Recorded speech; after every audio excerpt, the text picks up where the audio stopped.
Black কালারের যে original যে ব্ল্যাকের যে চমকটা সেটা পুরো বডি থেকে উবে গেছে। এগুলোর মধ্যে পুরো আয়রন জলের স্পটগুলো গাড়িটাকে উপর যখনই আপনি এটাকে ওয়াশিং করার জন্য সয়েল ছিল, তো এগুলো সমস্ত কিছু আমরা আমাদের কাজের প্রসেস পুরো শেষ। আমরা ফার্স্ট ওয়ার্কআউটে গাড়িটাকে দেখিয়েছিলাম যে গাড়িটার বন্ডাটের মধ্যে কীভাবে সলভেন্টসগুলো পড়েছিল।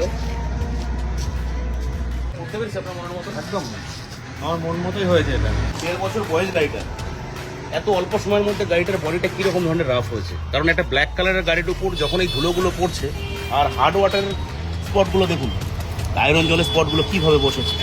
আজ আমাদের কাছে ব্ল্যাক অনেকটা এসছে। আমরা রানাঘাটে এসেছিলাম আজকে এই গাড়িটার উপর কোটিং করার জন্য।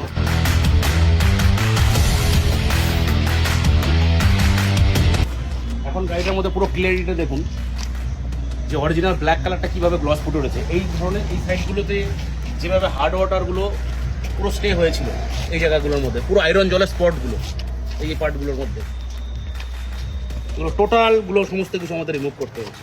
এইখানের মধ্যে আপনার যতগুলো আমরা দাগ দেখিয়েছিলাম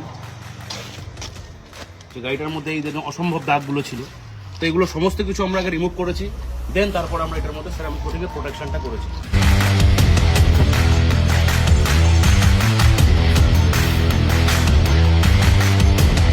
গাড়িটাকে আমরা করতে পেরেছি আপনার মনের মতো? একদম আমার মন মতোই হয়েছে। এটা আমি যা এক্সপেক্ট করেছিলাম তার থেকে বেটার এখনো পর্যন্ত।